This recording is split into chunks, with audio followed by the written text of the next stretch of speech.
Bon, si vous voulez, ce matin,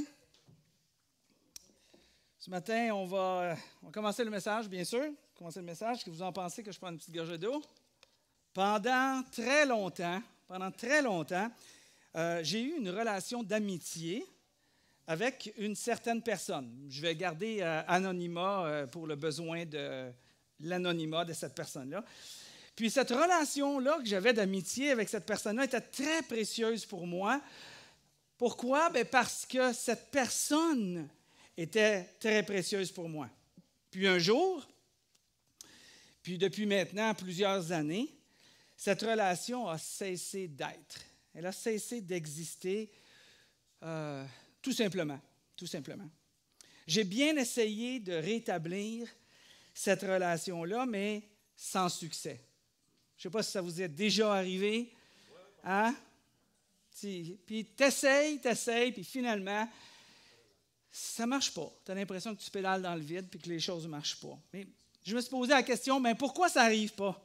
Pourquoi je ne réussis pas à rétablir la relation? Et pourtant, je me dis, ben c'est peut-être parce que je ne m'y prends pas de la bonne manière. Peut-être que je ne m'y prends pas de la bonne manière. Puis en même temps, je me dis, ben comment ça se fait que je ne m'y prends pas de la bonne manière? Après tout, je suis un pasteur. Donc, ça fait 33 ans que je fais professionnellement de la réconciliation envers les relations qui sont brisées. Comment ça se fait que je n'arrive pas à le faire avec moi? Comment ça se fait que je n'arrive pas, dans cette relation en particulier, que je n'arrive pas à réparer cette relation-là qui est brisée? J'y arrive pas. Alors, le résultat de ça, encore aujourd'hui, les deux parties sont blessées, puis il semble impossible de nous rapprocher. Ça, c'est une histoire vraie. Là. C'est quand on dit qu'on commence un film, c'est marqué « True Story ». True Story. Puis il me semble qu'on n'arrive pas à se replacer. Alors, pourquoi? Je nous pose la question, si vous vivez, puis je le sais qu'on a tous vécu des situations un peu semblables à ça, des relations qui sont brisées, qu'on aimerait rétablir, on essaye, mais finalement, on ne réussit pas à les rétablir. On se pose la question, pourquoi? Comment ça fait que je n'y arrive pas? Est-ce que je prends la bonne méthode pour y arriver? Alors, pourquoi nos relations se brisent-elles? Parce qu'il se passe dans les différents conflits. Comment ça se fait qu'on n'arrive pas à rétablir les relations qui sont brisées? Puis là, je pense que j'ai compris. Alors, j'ai compris que la raison, c'est que l'un voit les choses à sa manière, puis l'autre voit les choses de la bonne manière. Hein? N'est-ce pas que c'est comme ça qu'on fonctionne normalement? Hein? On a toujours l'impression que l'autre, il ne veut rien comprendre, fait qu'il marche à sa manière. Puis moi, je marche, évidemment, de la bonne manière. Fait que, dans le fond, c'est qui a besoin de changer? Bon, on se dit tout le temps, quelque part, c'est l'autre qui a besoin de changer. Parce qu'on fait ça tout le monde, hein? Puis si le monde... c'est ça. Puis si on ne pense pas que l'autre aurait besoin de changer, ou plus loin, on va même se dire, en plus de ça, s'il penserait ou si elle penserait comme moi, bien là, on n'aurait pas de problème. Fait que je ne comprends pas pourquoi tout le monde ne pense pas comme moi. Mais une chose que je sais aussi, c'est qu'on ne peut pas forcer une personne à penser comme moi. On ne peut pas la contrôler à penser comme moi. On ne peut pas l'intimider à penser comme moi. Vous savez que quand on fait ça dans une relation, on dirait que la relation ne se rétablit pas. Puis on revient à la même question. Comment ça se fait que je ne réussis pas à rétablir ou réparer cette relation-là qui est brisée? C'est difficile. Hein? C'est souvent, parfois, mais je dirais souvent, c'est difficile de réparer les relations brisées. L'attitude souvent des gens va être, bien, j'ai fait ce que je devais faire, j'ai 2 joues, mais je n'ai pas 3. Fait que j'ai tendu une joue, j'ai tendu l'autre, mais là, c'est fini. Puis là, on ne persévère pas. On va parler un petit peu de ça dans une seconde. Parce que dans les prochaines semaines, on va parler de pourquoi réparer les relations brisées. dans les 5 ou 6 prochaines semaines. Et on débute cette semaine, cette nouvelle série-là. Et cette série, on l'a appelée « Prompt rétablissement ». Prompt rétablissement, est-ce qu'on va faire? On va présenter un guide pour réparer les relations brisées. Fait que si vous avez papier-crayon, si vous prenez des photos des diapositives ou si vous les réécoutez chez vous, montez votre guide. On pourra peut-être vendre ça et faire des profits. Guide pour réparer les relations brisées. Vous êtes les producteurs et les éditeurs de ce nouveau guide-là qu'on va établir aujourd'hui. Ça semble peut-être facile à faire de dire « Ah, OK, on va réparer les relations brisées ». Puis j'ai réalisé dans la préparation de ce message-là, puis de cette série de messages-là, qu'en quelque part, même la série de messages, c'est compliqué. C'est compliqué. Je disais à ma femme, il me semble qu'il y a tellement d'informations sur le sujet qu'on dirait que ça devient compliqué de réussir à bien cibler qu'est-ce qu'on doit faire, comment on le doit faire, comment Jésus veut qu'on le fasse. Fait qu'on va essayer de décortiquer ça dans les 5 prochaines semaines pour comprendre un petit peu qu'est-ce que Jésus nous enseigne pour pas que nos relations brisées prennent des années à être réconciliées. Tu sais, dans l'histoire que je vous ai racontée tout à l'heure, que j'ai commencé, que j'ai une relation qui n'est pas encore là où elle devrait être, même si je travaille, ça fait presque 5 ans. C'est long, 5 ans, des relations brisées. Puis, pourquoi attendre? Pourquoi attendre 5 ans qu'il arrive une situation de funérailles, une situation de mariage ou une fête en quelque part familiale, puis là, tu as un conflit avec ton ami ou ton voisin qui est invité, ou avec ton frère, ta soeur, ton père, ta mère, puis là, on se ramasse dans la même pièce. Inconfort. Il y en a un qui longe le mur gauche, puis l'autre longe le mur droite. Puis on se regarde quand l'autre ne regarde pas l'autre, mais on sait toujours où ce qui est sans arrêt. Puis là, finalement, ça s'est adonné que tu es assis à la même table du repas que lui ou elle. Fait que là, tu n'as pas le choix de dire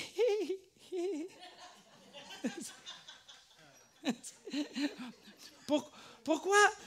Puis je le sais que ça nous est déjà arrivé. Ça m'est arrivé. Ce que je viens de décrire là, c'est exactement ce qui m'est déjà arrivé. Fait que je le sais que ça nous arrive, ce genre de situation-là. Alors pourquoi attendre d'être confronté dans cet même espace pour commencer à se parler, puis commencer à réconcilier des relations? Puis à un moment donné, les relations, vous savez comment ça se passe, se réconcilient. Puis là, on se dit, comment ça se fait qu'on a perdu 5 ans pour une affaire aussi insignifiante? Comment ça se fait qu'on a perdu 5 ans puis qu'on a entraîné d'autres personnes de nos amis ou de nos familles à prendre un bord ou de l'autre qui, eux aussi, ont été déchirés? On a besoin d'un guide. J'ai besoin d'un guide. Alors, on va regarder ce que Jésus nous enseigne. Alors, dans cette série, on va discuter. Comment on va faire ça? On va discuter des étapes progressives à la réparation des relations brisées. On va regarder à des étapes progressives pour que ça puisse prendre place. Pour faire ça, notre équipe de planification des messages, on est 3 dans cette équipe-là, on est arrivé à comparer les étapes nécessaires pour la guérison d'une maladie. Alors, on a regardé la guérison d'une maladie, quelles sont les étapes pour arriver à guérir d'une maladie, et on a repris ces étapes-là, puis on va l'appliquer de façon morale, spirituelle. On va en faire des symboles. On va être capable de regarder, de comparer comment on trouve une maladie versus comment que nous, on arrive à réparer nos relations qui sont brisées. Pourquoi qu'on a pris ça? Parce qu'on a pensé évidemment à Jésus. Hein? C'est toujours le modèle à regarder. Alors, on a pensé à Jésus, puis on a regardé le passage que Jésus lui-même a dit quand il y avait des gens qui blâmaient Jésus parce qu'il était assis avec des gens de mauvaise vie. Ouh! Fait que ceux qui étaient de bonne vie les critiquaient. Ça, c'est bizarre. Hein? Mauvaise vie tu acceptes le monde, les gens de mauvaise vie, mais quand tu es d'une bonne vie, tu n'acceptes pas les autres. Bonne vie, tu n'acceptes pas les autres. Il y a un problème, là. Il y a un problème de qualificatif. Ce n'est pas très bon comme vie. Alors Jésus dit, ceux qui sont en bonne santé n'ont pas besoin de médecin. Il fait référence à lui-même. Ceux qui sont en bonne santé, ceux qui disent qu'ils sont en bonne santé, ceux qui disent qu'ils n'ont pas besoin de la foi, qu'ils n'ont pas besoin de Jésus, ils n'ont pas besoin des enseignements de Dieu. Ils n'ont pas besoin de se réévaluer, de trouver le sens de la vie, le pourquoi qu'on existe, le pourquoi, et de questionner Dieu. C'est bon, c'est bien de questionner Dieu. On a le droit de questionner Dieu. On ne comprend pas, on ne croit pas, on n'est pas rendu là. C'est bon de questionner Dieu. Jésus dit, ce n'est pas ceux qui sont en bonne santé, ce sont les malades qui en ont besoin. Jésus est le grand médecin. Alors, on va regarder le processus de ce que le grand médecin nous dit pour arriver à guérir, c'est-à-dire à réparer nos relations qui sont brisées. Alors, le message d'aujourd'hui, on parle de la première étape de ce processus-là, de la guérison. Et on va regarder aujourd'hui aux symptômes, les symptômes, puis le titre du message d'aujourd'hui, la thématique, c'est « À qui la faute? » À qui la faute? On va regarder aux symptômes. Parce qu'avant d'aller plus loin, avant de te ramasser dans le bureau du médecin puis d'avoir un diagnostic, un traitement puis une guérison, ça prend des symptômes en quelque part. Hein? Ça prend des symptômes. C'est quand on écoule que tu te dis, il y a quelque chose qui ne marche pas. Quand tu te mets subitement à saigner du nez, il y a quelque chose qui ne marche pas. Quand tu as mal au ventre, puis il me semble que tu as tout mangé comme il faut, puis tout était bon, puis finalement, ça ne guérit pas. À un moment donné, il y a des symptômes. Tu es fatigué. Ces temps-ci, je n'arrête pas de dire à ma femme, je suis fatigué. Je suis fatigué, tu sais. Fait que, elle me donne un bon traitement, tu sais. On va te coucher. Bon, des fois, la simplicité nous saute en face, là. C'est à peu près ça, hein? C'est à un moment donné, tu sais. Donc, on va regarder aux symptômes aujourd'hui. Qu'est-ce qu'un symptôme? Qu'est-ce qu'un symptôme? D'une manière simple, là, c'est un caractère de ce qui est observable lié à un état. Donc, c'est le caractère de quelque chose qui est observable, que tu peux observer, que tu peux t'en rendre compte. C'est comme un signe, c'est comme un moyen de voir, un moyen de comprendre, lié à un état. Donc, on va observer quels sont les symptômes d'une relation brisée. On va commencer avec ça. Regardez les symptômes d'une relation brisée. Alors, pour bien comprendre, il est nécessaire de regarder pourquoi puis comment Dieu a fait pour réparer les relations brisées. Commençons avec lui. Ce n'est pas juste la portion du message d'aujourd'hui, mais juste pour qu'on ait une base. On va regarder est-ce que celui qu'on dit qu'on croit, celui qu'on dit qu'on suit, Jésus-Christ, puis on va regarder ce que Dieu, Jésus aussi, a fait ou comment que Dieu répare les relations qui sont brisées. Puis pour regarder, on va regarder au départ, juste au départ de la création, on va regarder les premiers jours de la création. Comment ça s'est passé les premiers jours, rapidement, brièvement de la création? Bien, Dieu n'avait rien à faire. Fait qu'à un moment donné, il a dit, je pense que je vais créer une boule. Fait qu'il a créé une boule. Puis là, il a dit, tiens, qu'est-ce que je vais faire avec cette boule-là? Fait que là, il a commencé à dribbler un peu avec la boule. Puis à un moment donné, il s'est dit, je pense que je vais faire quelque chose d'autre avec la boule. Fait que là, il a commencé à créer en 6 jours le ciel, la terre et tout ce qui existe. Right? On est tous habitués à le commencement de la Genèse. Puis là, Dieu a créé l'homme et la femme. Il s'est dit, j'aurais dû continuer à dribbler. Pas facile, cette création-là, pas facile. Puis, dès le début de la création, vous connaissez l'histoire probablement comme moi, sinon, lisez les premiers 3-4 chapitres du livre de Genèse qui nous reflètent un petit peu le début de la création. Il y a beaucoup, immensément d'éléments qui ne sont pas là. Ce n'est pas le but de la Genèse, n'est pas pour justifier la création, mais pour défendre qu'il y a un seul Dieu. Donc, les premiers chapitres, c'est c'était l'idée derrière la Genèse. Puis là, on y voit que la création plutôt de Adam et Ève a été brisée à cause du péché. Vous allez lire ça dans les premiers, puis ça s'est corrompu. Donc, Adam et Ève, dès le début, se sont tournés l'un contre l'autre. Dès le début, ça a commencé comme ça. Dès le début, leur mariage contenait les éléments d'une relation brisée. Fait que, en quelque part, pourquoi je mentionne ça? C'est parce qu'en quelque part, je veux qu'on voit que c'est pas bien, mais c'est vraiment dans la nature humaine. Tu Tu sais, je pense qu'il ne faut pas non plus, il faut chercher à améliorer, il faut chercher à changer. C'est pour ça qu'on travaille ce message-là, cette série de messages-là durant les prochaines semaines. Parce que le plus important dans notre vie, c'est les relations interpersonnelles les uns envers les autres. On a des problèmes. C'est plate quand notre quadripoteur est volé. Hein? C'est pas mal plus plate quand notre conjoint a été kidnappé. Hein? C'est bien plus dramatique. Là. Pourquoi? On a été créés pour dépendre des uns des autres. Mais en quelque part, on est aussi dans cette nature-là qui a chuté, qui a, à cause des fautes, le péché, la Bible, le mot biblique, là, si vous voulez, c'est le mot péché, qui a rentré dans l'humanité. Alors, on fait partie de cette humanité-là, qu'on soit chrétien ou pas chrétien, entre les deux, athée, agnostique, ou bien dans une autre religion, une autre dénomination. On est tous dans le même bateau. On a vraiment ça en commun. Il n'y a pas de distinction que tu sois croyant ou pas croyant. On a tout cet élément-là en dedans de nous, n'est-ce pas? On a à combattre ça continuellement dans notre vie. Puis là, Dieu nous dit ça, mais on ne perd pas espoir. Hein? Si on a suivi Jésus un petit peu, on a découvert la foi en Jésus-Christ, on ne perd pas espoir. On ne perd pas espoir parce que Jésus-Christ est le plus grand des médecins. On a commencé avec ça. Jésus-Christ est le plus grand des médecins. Puis, au travers de lui, depuis Adam et Ève jusqu'à aujourd'hui, les gens peuvent être réconciliés avec Dieu et ils peuvent être réconciliés les uns envers les autres par les moyens que Dieu nous enseigne. Fait qu'on n'est pas laissé à nous-mêmes. Là.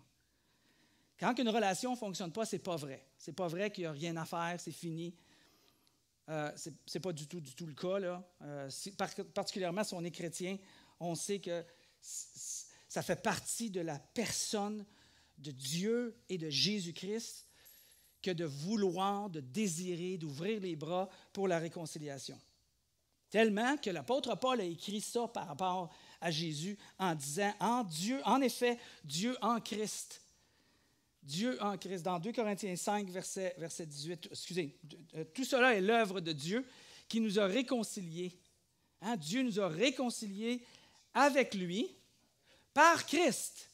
Au travers de la foi en Jésus-Christ, de ce que lui a fait, mourant sur la croix, revenu à la vie, lavé de nos péchés quand on croit en lui. Il a régénéré une personne en nous, il a fait une nouvelle personne dans l'intérieur de nous. C'est notre espérance qui vit. On est un temple pour le Saint-Esprit. L'Esprit nous habite, l'Esprit nous enseigne, l'Esprit nous convainc, parce que maintenant, Dieu est là, c'est-à-dire qu'il nous a réconciliés avec lui par Christ, parce qu'on a cru que ce que Jésus-Christ a fait en donnant sa vie, et qu'il nous a confié, Paul dit, le ministère de la réconciliation. Quand il dit le ministère de la réconciliation, c'est juste un mot religieux, si vous voulez, qui veut dire, il nous a donné la tâche. Il nous a donné la tâche d'expliquer aux autres comment et pourquoi reconnecter les uns les autres et se reconnecter plutôt avec Dieu. Paul dit, Dieu nous a donné cette tâche-là. Et c'est la tâche que je fais ce matin. C'est la tâche qu'on fait ce matin dans les journées quand on rencontre des gens qui n'ont pas cette relation-là avec Dieu. C'est d'avoir cette tâche-là d'aider les gens à découvrir la foi, découvrir Jésus-Christ, comprendre qui a fait, découvrir son amour, pas son jugement, découvrir son amour, ça réconcilie les gens. Et on a, nous aussi, cette tâche-là d'aller vers les gens et de faire pour les gens ce que des personnes ont fait pour nous. Et c'est pour ça qu'on est ici aujourd'hui, parmi les 1,6 milliard de chrétiens qui existent sur cette planète. T'sais? Alors, Dieu, au travers de Jésus-Christ, a remis le monde à l'endroit par l'intermédiaire de son Fils. Puis il a donné au monde un nouveau départ parce qu'il commence en disant, quand on croit à Jésus-Christ, la repentance, pas la repentance, mais la réconciliation, c'est avant tout le pardon de nos fautes. Fait que devant Dieu, on devient juste au travers de Jésus-Christ. Dieu ne voit pas nous avec nos fautes, puis nos erreurs, il voit Jésus en nous, puis il nous regarde comme au sens spirituel, au sens des yeux de Dieu, il nous voit comme parfait. Plus de jugement, plus de condamnation. C'est fini. Il y en a eu une condamnation, puis c'est Jésus-Christ qui l'a portée pour nous, puis il n'y en aura pas d'autre. C'est pour ça qu'il n'y a pas de jugement quand on meurt devant Dieu, puis qu'on est en Jésus-Christ, puis on va vers Dieu. Il n'y a pas de condamnation. La condamnation, c'est Jésus qui l'a portée pour toi, pour moi. Donc, c'est cette réconciliation-là. Paul continue dans ce texte-là. Il dit, en effet, Dieu était en Christ. C'est beau, c'est bon de voir ça. Ils sont un. C'était la même, c'était la personne. Dieu était en Christ, réconciliant les hommes avec lui-même, sans tenir compte de leurs fautes. Wow! On a un indice super important ici par rapport à un symptôme. Sans tenir compte de leurs fautes, il a fait de nous les représentants, encore une fois, Paul dit, du message de la réconciliation. Et pour être des représentants du message de la réconciliation, on va dans la même direction que ce que Jésus a fait, que ce que Dieu a fait. Il nous a réconciliés avec lui sans regarder nos fautes. Sans regarder nos fautes. Et ça, c'est une clé importante pour les réconciliations. Si on passe notre temps quand on a des problèmes avec un conflit avec un autre, puis on continue à rouler la bobine dans notre tête de pourquoi on a raison, puis qu'est-ce que l'autre a fait, puis on cherche à expliquer, puis à justifier, puis à condamner l'autre, puis on le roule dans ma tête. Je le sais, ça fait 5 ans que j'ai un conflit avec une personne, puis je le roule dans ma tête. Des fois, je me dis, « Hey, François, arrête de rouler ça dans ta tête. Tu ne régleras pas une situation si tu passes ton temps à t'expliquer, à justifier ou à t'excuser. À qui la faute? Dieu, qu'est-ce qu'il a fait? C'est qu'il nous a aimés, il a donné sa vie, puis il n'a même pas regardé à ce que tu as fait.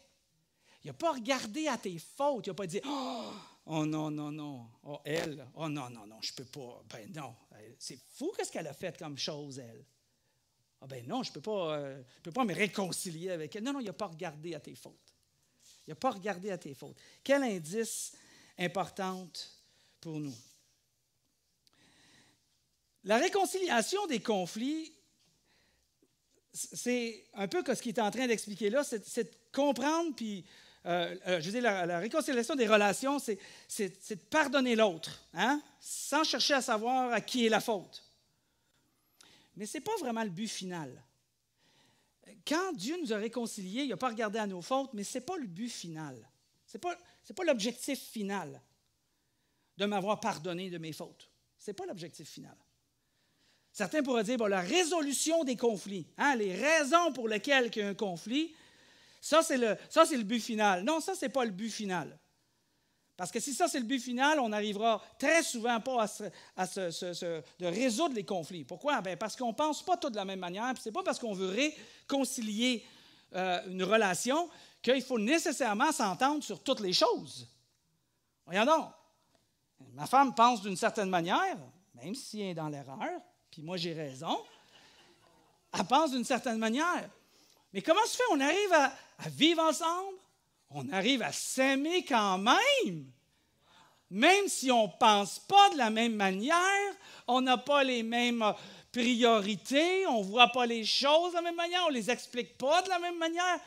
Puis on réussit à s'aimer, puis à vivre dans la même maison sans longer le mur de gauche ni longer le mur de droite. Bon, peut-être 1 heure ou 2, une fois de temps en temps. Soyons honnêtes. Hein? Mais on réussit. Pourquoi?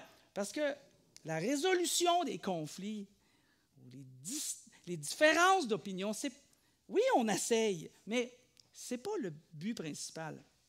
Le vrai but gagnant, c'est la restauration d'une relation. Une restauration, c'est restaurer. Hein? On explique de même. Restaurer. Tu achètes un vieux meuble.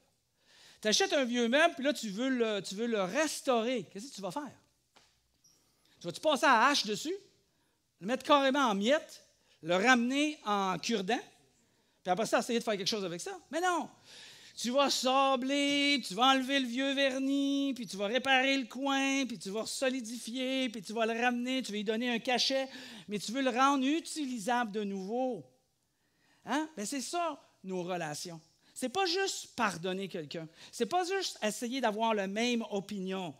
C'est d'être capable d'avoir une restauration, une nouvelle reconnexion avec l'autre. Paul, il dit, c'est possible, l'apôtre Paul, il dit, c'est possible de faire ça de même. Il dit ça de cette manière. Il dit, c'est possible. Mais il dit, en autant que cela dépend de vous, vivez en paix avec tous les hommes. En autant que cela dépend de vous, autant que possible, en autant que cela dépend de vous. As-tu vraiment l'intention de chercher à restaurer les relations? Ce qui est l'image de suivre Jésus-Christ, c'est qu'un des éléments de suivre Jésus-Christ, est-ce que c'est quelque chose que tu veux faire, suivre Jésus, ou bien tu veux juste être pardonné de tes fautes? Tu veux juste dire à l'autre que tu as offensé ou qui t'a offensé, « OK, je te pardonne, tu me pardonnes, c'est correct. » Puis là, les gens souvent me disent, « J'y ai pardonné, c'est juste que je ne vais plus le voir. » OK. Mais ça, c'est très humain. C'est très humain. Je le pardonne, mais je ne vais plus le voir. Mais ce n'est pas ça.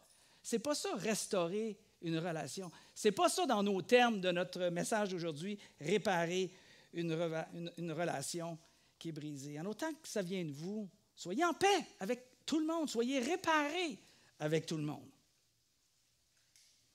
On revient aux symptômes d'une relation brisée.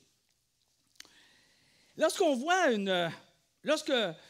tu vois les symptômes d'une maladie, je reviens avec cette idée-là, lorsque tu vois les symptômes d'une maladie, qu'est-ce que tu comprends, comme on disait tout à l'heure? Qu'est-ce que tu comprends?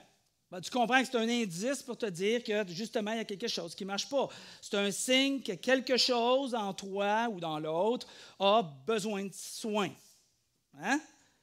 Puis si tu ne tiens pas compte des symptômes, tu risques que les conséquences deviennent plus graves et que la maladie progresse.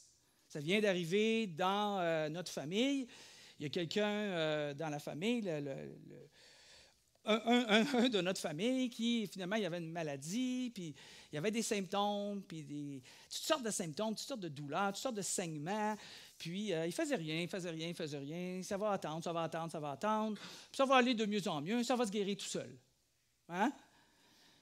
Un an plus tard, finalement, une chance qu'il était à l'hôpital, puis que là, ils ont agi parce que c'était une question de pratiquement... en tout cas, il ne serait pas mort, mais son mode de vie aurait été complètement handicapé pour le restant de ses jours. Vraiment. Pourquoi? Parce qu'il a attendu un an avant de réagir aux symptômes qu'il dit, il y a quelque chose qui ne marche pas. Il y a quelque chose qui a besoin de ton attention. Mais tu sais, un enfant n'agira pas selon les symptômes qu'il va voir. Pourquoi? Ben, il est trop jeune. Je ne pense pas qu'Élisa te dit « Maman, je coule du nez. » Tu sais, check ma température, je pense que j'ai chaud. En tout cas, à l'âge qu'elle a, si elle dit ça, là, c'est un miracle. C'est un miracle. Il n'y a pas d'autre chose. Là. Non, un enfant ne dira pas ça. Pourquoi? Parce qu'il n'a pas atteint la maturité. Right? Il n'a pas atteint de la maturité. La personne la plus mature dans la relation prendra la responsabilité de la relation. La personne la plus mature va prendre la responsabilité de la relation. Tu sais, si tu sais, là, on parle de maturité ici, là, si tu sais qu'il y a un bris de relation avec une personne, OK? Tu sais qu'il y a un bris de relation avec une personne, puis tu crois, comme souvent on croit, que la personne est vraiment plus dans le tort que toi. C'est sûr, l'autre pense la même chose, mais on ne s'en occupe pas de l'autre. On va penser que l'autre est dans le tort. C'est pas 50-50, c'est plus 70-30, là. T'sais. Ça veut dire que tu considères, en quelque part, que tu es la bonne personne dans la situation ou la meilleure personne dans la situation. Donc, tu es la personne la plus mature. Si tu es la personne la plus mature, la personne la plus mature dans la relation prendra la responsabilité de la relation.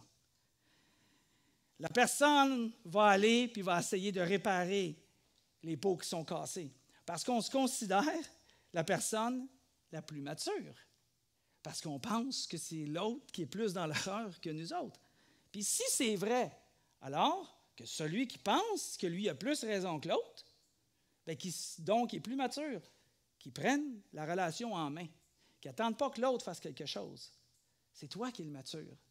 C'est à toi d'agir. Et Jésus nous explique exactement ce principe-là.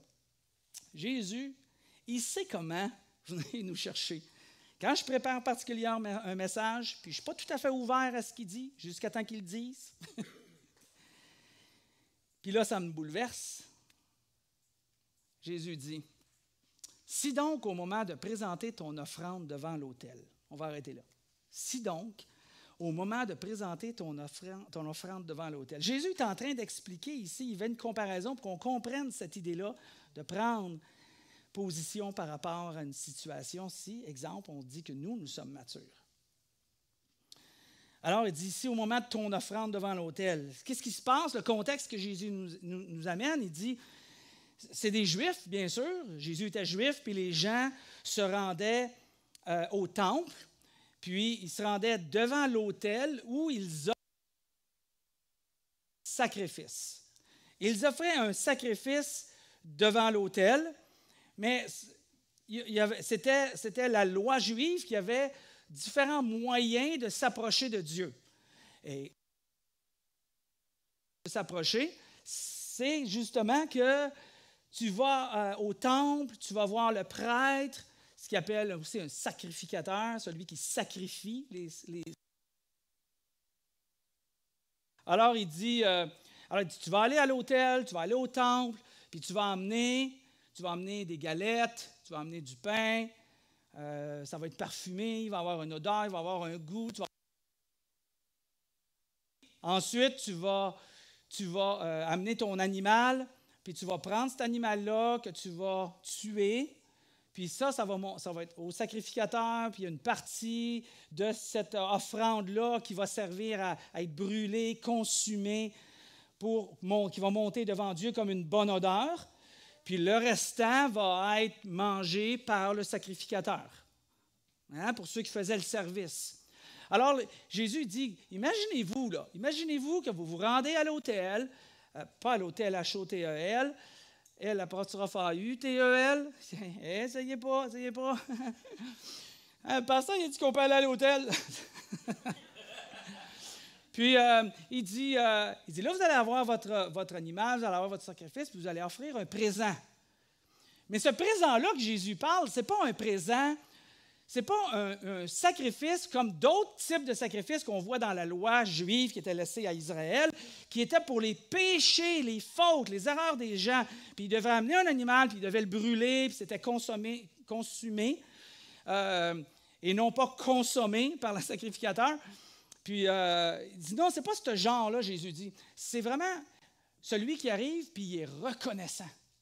Il est reconnaissant à Dieu. Le cœur rempli de gratitude, fait qu'il est tellement plein de gratitude de ce que Dieu a fait, de comment Dieu a agi, comment est-ce qu'il est intervenu, comment il a réagi, comment il t'a parlé, plein de choses qu'il a faites. Tu as le cœur rempli, alors tu as le goût d'aller au temple, tu as le goût d'arriver avec ton offrande, puis d'aller l'offrir comme présent à Dieu. Mais là, il y a plein de gens qui font ça, là. Fait que là, il y a une filée de gens là, qui sont là, puis qui attendent là, pour arriver à l'autel, au temple, puis offrir ce sacrifice-là. Puis, il y a les enfants qui sont là, puis ils s'impatientent parce que ça fait 12 heures qu'ils sont peut-être en ligne, là, parce que je ne sais pas, il y a peut-être plein de monde à... Puis il dit, quand tu vas faire ça, là, tu vas avoir attendu là, peut-être un bout de temps, là, parce qu'il y a plein de monde, puis tu vas passer une journée ou deux. Là, tu sais, un peu comme quand tu vas chercher ton permis de conduire, là, ça, tu ne finis plus là, d'attendre, ou ton passeport. L'année passée, tu voulais avoir ton passeport, le monde campait pendant 3 jours. Là, tu sais. Fait que c'était à peu près ça. Il dit, là, quand tu vas arriver devant l'autel, là, quand tu vas arriver au temple sacrificateur, tu vas vouloir offrir ton offrande, là. Puis il dit, là, quand tu vas arriver là, puis si tu te souviens que ton frère a quelque chose contre toi, si tu te souviens, là, là, il nous amène le symptôme. Attends un peu, là. Symptôme d'une relation brisée. Il nous amène le symptôme ici, là. Il nous dit, si tu te souviens que ton frère a quelque chose contre toi, hein? L'idée n'est pas de poser la question ici à qui la faute. Il dit, tu ne te questionnes pas là, à qui la faute. Là. Tu ne te questionnes pas si tu as essayé ou pas essayé, suffisamment essayé, tu es épuisé d'avoir essayé. Non. Il dit là, il dit, va falloir que tu agisses. Là. Il dit, il va falloir que tu agisses, il va falloir que tu réagisses là. Il ne faudra pas que tu continues. C'était passé. Ça me parlait beaucoup, ça. ça me parlait beaucoup comme agir comme si rien s'était passé. Ça, ce n'est pas le guide des relations, de faire comme si rien s'était passé. Et le problème qui fait comme si rien s'était passé, bien, c'est parce que souvent, on va prendre notre relation avec Dieu juste verticalement. Hein? C'est une relation verticale avec notre religion. Comme l'homme qui est là, la femme qui est là, la personne qui s'est rendue au temple avec son offrande, puis qui a voulu offrir un sacrifice à Dieu, puis c'est une bonne personne. Hein? C'est, dans le sens, il y a plein de reconnaissance, il y a plein de gentillesse, il y a plein de reconnaissance pour Dieu. Il dit, mais le problème, c'est que tu vis une relation juste tellement religieuse. Tu la vis à la verticale.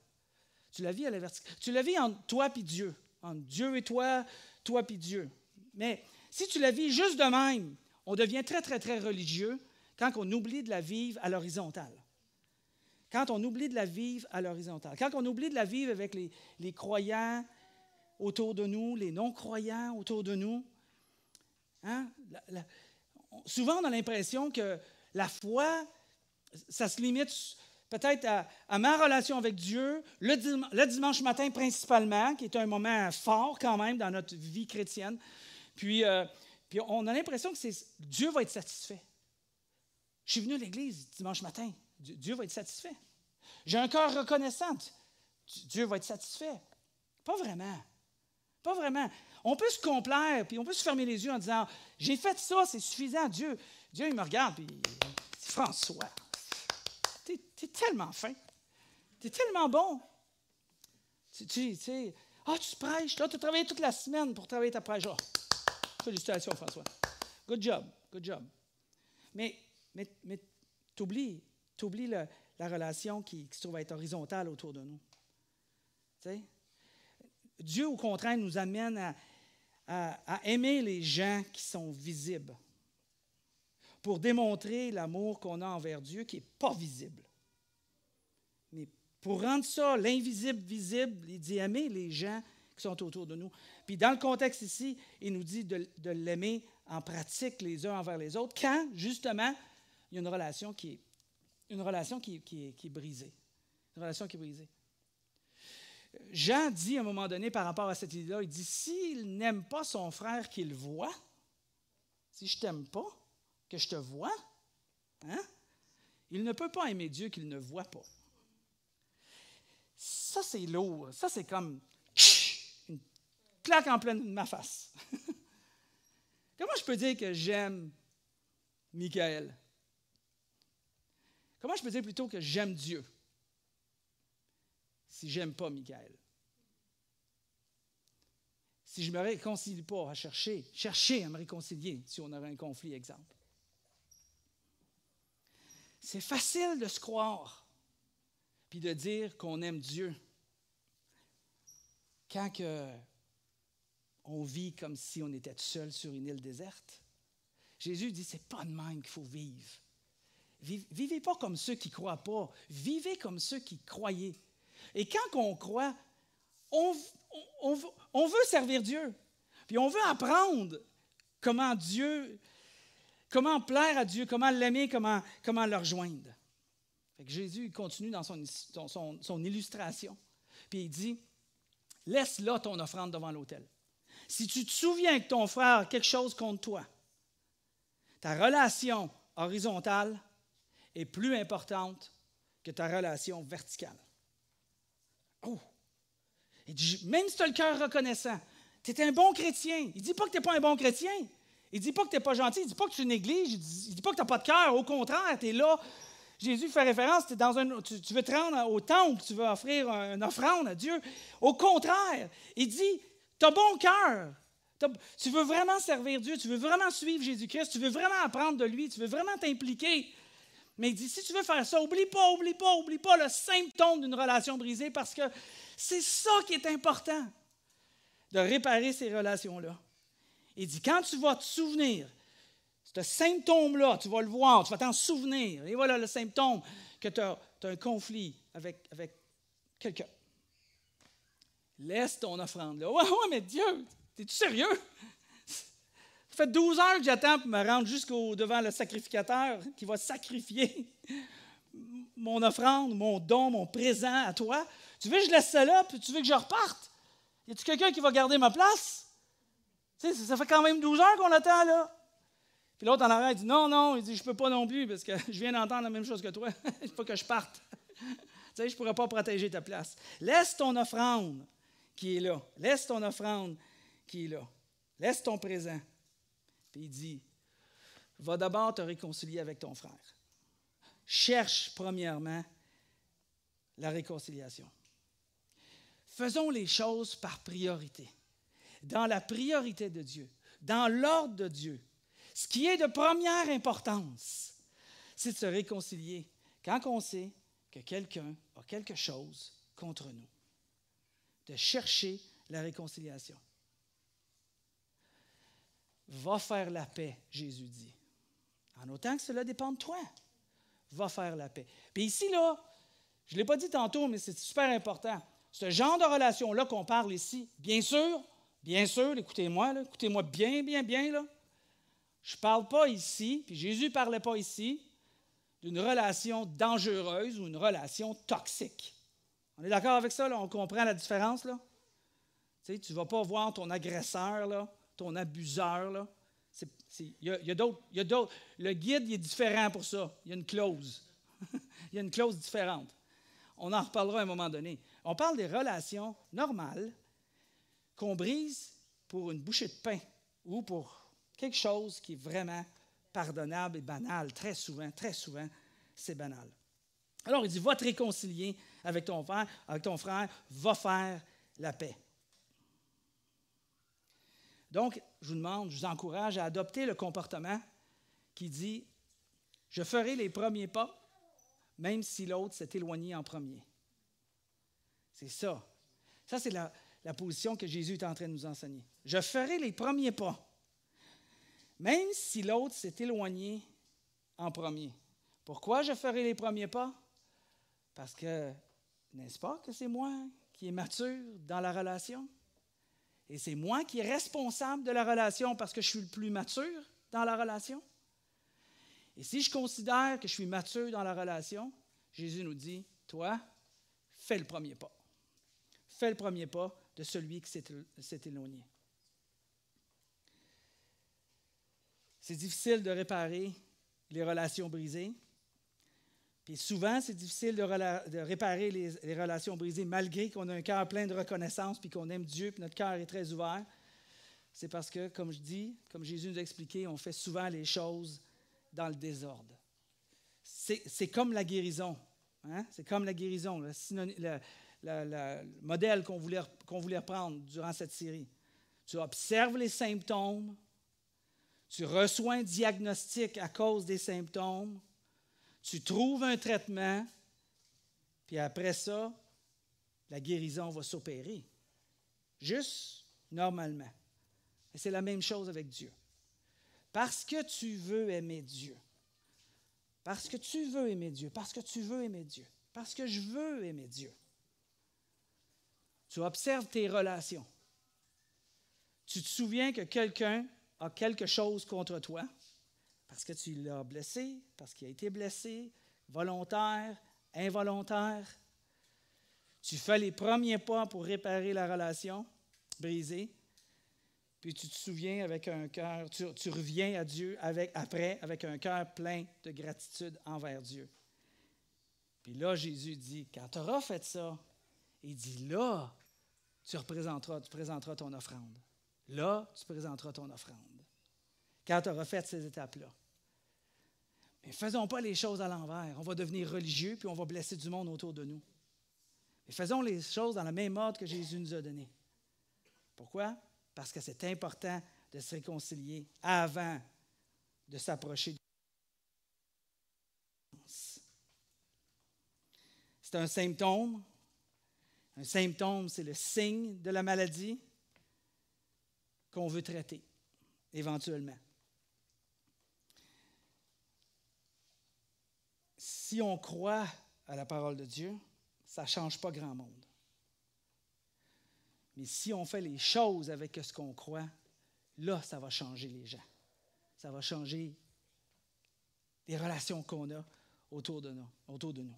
Et Jésus termine avec ça. Il dit, si tu es en conflit avec quelqu'un, il dit donc, dépêche-toi de t'entendre avec ton adversaire. Puis là, il explique pourquoi c'est important d'amener la relation dans nos vies avant d'apporter cette gratitude-là devant Dieu. Il dit, si tu es en conflit avec quelqu'un, dans son histoire, dans son illustration qu'il apporte, il dit, dépêche-toi de t'entendre avec ton adversaire pendant que tu es encore en chemin avec lui. Sinon, ton adversaire remettra l'affaire entre les mains du juge qui fera appel au huissier de justice et tu seras mis en prison. En d'autres mots, il continue son illustration en disant, agis maintenant pour ne pas être amené devant le juge. Agis maintenant, c'est ça que Jésus est en train d'essayer d'amener comme idée. Quand tu vois le symptôme, agis immédiatement. La situation peut devenir pire si on n'agit pas immédiatement. Quand Jésus continue dans son illustration en disant, le gars, tu n'as pas été réconcilié, réconcilie-toi avec lui pendant que tu es en chemin avec lui. Tu as peur que lui t'amène en cours, puis finalement tu finisses en prison, puis ta condition va être pire que juste avoir offensé et être en guerre avec quelqu'un. On ne sait pas jusqu'où ça va, hein, les relations qui sont brisées. Puis des fois, ça va bien loin. Parce qu'un parle à l'autre, puis l'autre parle à l'autre, puis l'autre parle à l'autre, puis l'autre parle à l'autre. Puis tu te ramasses à 60 ans, puis tu n'as plus personne autour de toi. Parce qu'on n'a pas développé cette pratique que Jésus nous a laissée de protéger et de réparer nos relations. Peut-être que vous allez dire, j'entends ce que tu dis, j'entends ce que Jésus a dit, puis j'ai l'impression que c'est au-delà de mes forces pour une certaine relation que je n'arrive pas à réparer. C'est plus fort que moi. Je l'ai faite, je l'ai essayé, puis je me parle là, parce qu'au début, je vous ai conté l'histoire, comment est-ce que moi j'avais cette relation difficile avec une personne. Puis j'ai l'impression des fois que je suis allé au plus loin que je pouvais. J'ai l'impression parfois que j'ai mis tous mes feelings, là, puis tous mes efforts, puis malgré tout, j'ai l'impression que la porte se ferme, puis que j'arrive pas à régler, puis là, je suis prête à abandonner. Quand tu vas être rendu là, quand tu vas être rendu à cette place-là, que tu as le goût de tout abandonner, là, souviens-toi qu'à chaque fois que tu parles à Dieu en prière, il t'accueille. Il te pardonne des fautes que tu as commises la semaine passée, aujourd'hui, puis que tu vas commettre dans 2 semaines, dans 2 mois, dans 2 ans. Il t'accueille, puis il se réconcilie avec toi à chaque fois que tu t'approches de lui. C'est son désir. Malgré tes fautes, il te montre un amour gracieux. Quand tu vas être au bout de ton rouleau, tu auras l'impression que tu n'es plus capable d'aller plus loin, souviens-toi qu'il t'a aimé, encore une fois, sans regarder tes fautes. Puis tu lui as fait confiance. Puis depuis ce temps-là, tu as une relation avec lui. Puis il n'a pas regardé à tes fautes. Souviens-toi ce que lui a fait pour toi. Souviens-toi ce que Jésus a fait pour toi. Puis peut-être un pas de plus serait nécessaire. Puis dernière phrase pour vous laisser aller avec la musique après. Si vous êtes ici, là, puis vous n'avez pas été encore réconcilié avec Dieu, vous n'avez pas trouvé cette paix-là avec Dieu, puis cette relation-là satisfaisante, plus que satisfaisante, cette relation enivrante de découvrir la foi en Jésus-Christ. Si vous n'avez pas encore eu le bonheur de découvrir et de suivre Jésus-Christ et d'être complètement influencé par ce qu'il dit, puis que ça vous pénètre au cœur, dans vos entrailles, puis vous avez le goût de le faire, vous avez le goût d'obéir, vous avez le goût d'agir, vous avez le goût de vous réconcilier, vous avez le goût d'appeler les gens que vous avez des problèmes avec à 3 heures du matin, puis tu te demandes comment ça se fait que j'ai ce goût-là en dedans de moi. Je disais ça à Lynn cette semaine. Il me semble, là, je voudrais tellement chercher à réconcilier parce que Dieu m'habite. Mais s'il ne vous habite pas, vous n'êtes pas encore réconcilié avec Dieu. Puis il vous attend. Il vous attend. Paul, dans le même texte qu'il parlait tout à l'heure, il termine en nous disant « Je vous implore, soyez réconciliés avec Dieu. » Je vous implore, soyez réconciliés avec Dieu. Partez pas d'ici si vous n'êtes pas réconciliés avec Dieu. Peut-être vous êtes rendu là. Peut-être vous avez vécu plein d'expériences dans votre vie. Puis vous n'avez pas encore trouvé Christ. Vous n'avez pas commencé à le suivre. Bien, commencez aujourd'hui. Commencez aujourd'hui à suivre Jésus. Commencez à lui parler. Comme dirait ma femme, jetez-vous à plat ventre dans votre chambre à coucher, puis demandez à Dieu d'être réconcilié avec lui. Puis laissez-lui faire le travail de vivre en vous, de rentrer en vous, puis de vous inspirer à partir de ce jour-là jusqu'à la fin des temps. Je vous implore, soyez réconciliés avec Dieu.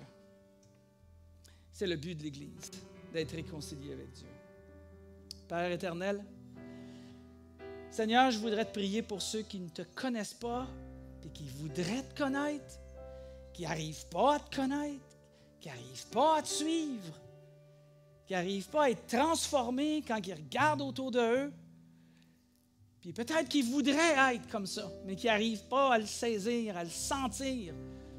Seigneur, je t'implore, on t'implore, les chrétiens de cette assemblée t'implorent pour que ces gens-là puissent vraiment te saisir, reconnaître ce que Jésus a fait dans leur vie, apprendre à t'aimer et être complètement changé, désirer suivre Jésus par les eaux du baptême.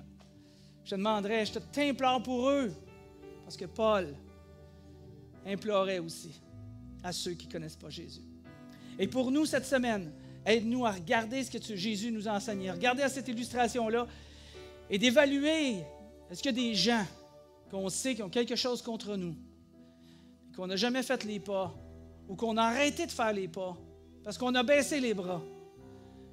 Aide-nous, Seigneur, à aller jusqu'au bout, puis de faire une différence, de montrer qu'on a une relation avec toi, puis parce qu'on t'aime, on va aimer les gens qui sont à l'horizontale. Aide-nous dans cette démarche, Seigneur. Merci pour tout.